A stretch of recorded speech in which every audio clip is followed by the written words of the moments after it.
Okay, pre-calculus, how's everyone doing today? We're going to take a look at rational exponents today. So to start with, we're going to look at some of our old exponent rules and make sure you guys are ready to go. So let's start off just by reminding ourselves, what does it mean to be 2 to the 0? And most of you guys remember this because you probably got it wrong the first time, but you remember that it's actually equal to 1. But if I were to ask you why is 2 to the 0 1, and you gave me this rigmarole about an exponent is the number of times we multiply a number by times itself, what does it mean to multiply 2 times itself 0 times? It doesn't mean anything. So let's really investigate why 2 to the 0 is 1. And the easiest way to do that is going back and thinking about exponents as we know them and thinking about patterns. So we all know what 2 cubed means. It means 2 times 2 times 2, and that would give us 8. Likewise, 2 squared would be 2 times 2, which would give us 4. 2 to the first, not a big deal at all. Everybody knows that's 2. But here's where the trouble comes in, okay? When we ask what's 2 to the 0, because in all these other examples, the exponent matches the number of factors of 2 we have. So again, always matches the number of factors. Here's a 1, there's 1 factor of 2. If we're talking about 2 to the 0, it really doesn't have that same kind of feel to it. So we are going to take advantage of the fact that math is consistent and that math is always, always, always the same. So what I'm looking at is every time I go up by an exponent on this side I multiply by 2. So if I go up, I multiply by 2.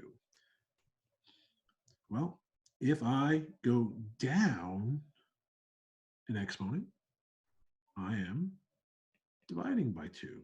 So if we keep that pattern and we keep using it, then 2 to the 0 has no other choice other than to be, well, 2 divided by 2, and that's 1. And likewise, now when we talk about negative exponents, they start to take on a whole new meaning as well, because now I'm going to keep dividing by 2, and that's going to give me 1/2.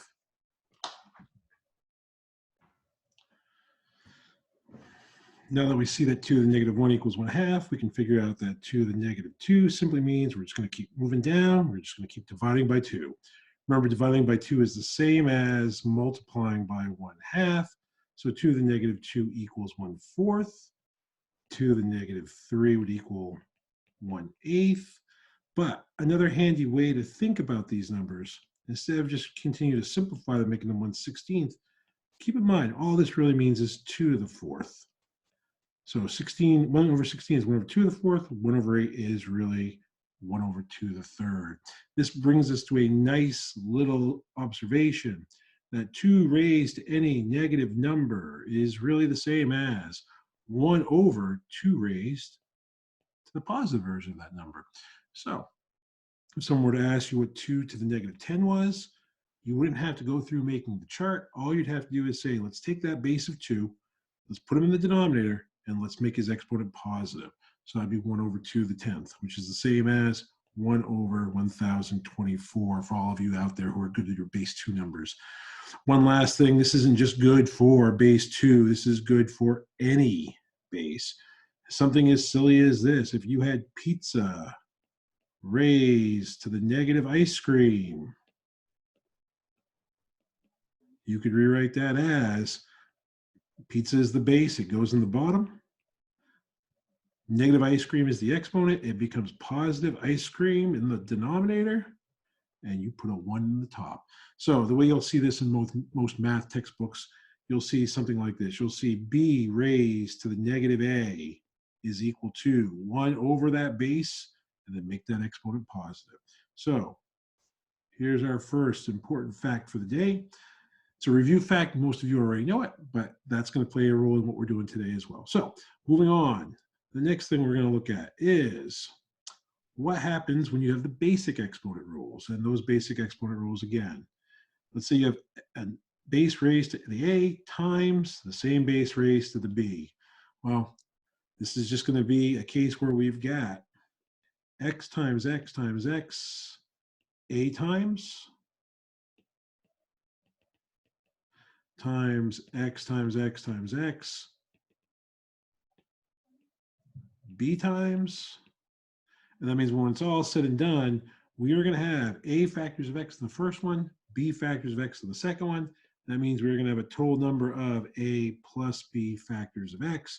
So when you multiply like bases, you keep that base and you add the exponents. So what you're going to want to be able to tell me next time I see you is multiply like bases means add the exponents.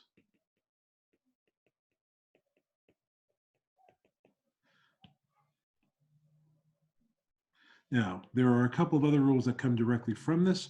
I'm just going to go through them quickly with you guys. I'm not going to prove these, but if you have division of like bases, it means you take the top exponent and subtract the bottom exponent and you keep the base. Okay, so that's going to be the case if you divide like bases.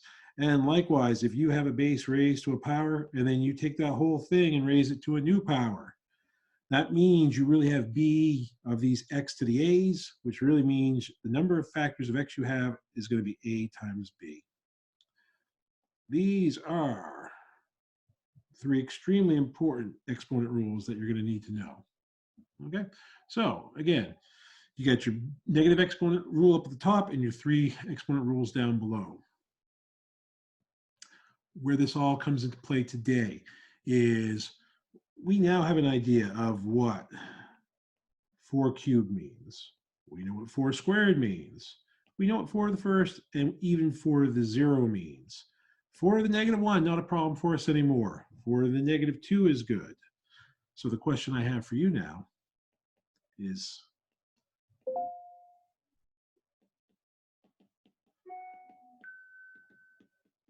what happens when we do 4 to the 3/2 power? Again, if you've always thought of exponents as multiplying the base that number of times itself, how do you multiply 4 times itself 3/2 times? Doesn't make a lot of sense. So we know this, 3/2, well, that's going to live somewhere in here because that's between 4 squared and 4 to the first. So what does it mean to be 4 to the 3/2? Well, I'm going to give you the rule, and then we're going to talk about the reason it works. But just straight up, here's the rule, okay? These are called rational exponents. And here's the deal with rational exponents. The three words you must remember, top of the page notes. Rational exponents mean power over root. That's it. That's what you need to know. So in other words, if you have a number raised to the p over r, that is really saying that you have x with a power of p, but now you have a root, and it is the r root of that, okay? Now, this guy right here, this r, this is referred to as name. It's referred to as the index of the root, okay? But, you know, what you really need to know is that x to the p over r means the rth root of x to the p, something that you're going to forget, but I'm going to tell you anyway. It's a commutative process. No one says you have to do the power first. Matter of fact, most times it's actually much more advantageous to do the root first and then think about the power. So I encourage you to think about using it in that fashion. So let's look at a couple of examples of this, okay? We talked about 4 to the 3/2 a minute ago. If we use our power over root, that is going to be the square root of 4 raised to the 3rd power.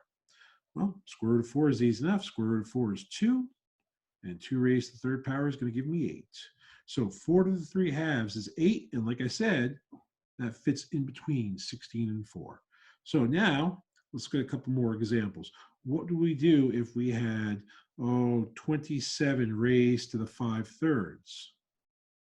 Well, 27 to the 5/3. Again, that's the 3rd root of 27, and we're going to take that to the 5th power. So, gotta be good with your roots a little bit here. 3rd root of 27. What number multiplies times itself 3 times to make 27? Well, if you think about that for a minute, you're going to get 3. And now this becomes 3 to the 5th. Well, 3 squared is 9. To the 3rd is 27. To the 4th is 81. 81 times 3 is 243. So that is what 27 to the 5/3 equals, okay? Mentioned this earlier. I want to show you why it's so important. If I had just done power over root, and I had done that to the 5th first, and then you wanted me to take the cube root of that, good luck. because now you've got to figure out what 27 times 27 times 27 times 27 times 27 is. I can't do that in my head. I wouldn't expect you to be able to do it in your head. The idea is to do the root first, because when we do the root first, what we're doing is we're making our numbers smaller first and then turning around and making them bigger by doing the power at the end. That is obvious why we're doing it in this problem. I don't want to make 27 bigger, okay? I'd much rather make 27 smaller and take that down to 3, because then I have a fighting chance of getting this problem right. So, in a nutshell, rational exponents, power over root. Say it with me, everybody. Power over root. One more time, power over root. As long as you're doing power over root, you'll be all set. So, just to recap real quickly, takeaways from today. You want to make sure you are good with the negative exponent rule for exponents. And again, it's really very, very, very, very simple. I am just going to take that base and put it in the denominator with the exact same power, but positive, and then put a 1 over it. If you want to, if you wrote it like this, I know it's kind of a silly way to write negative a, but it's actually somewhat effective for some people, helping them remember, because all you do is make the negative longer and put a 1 on top of it.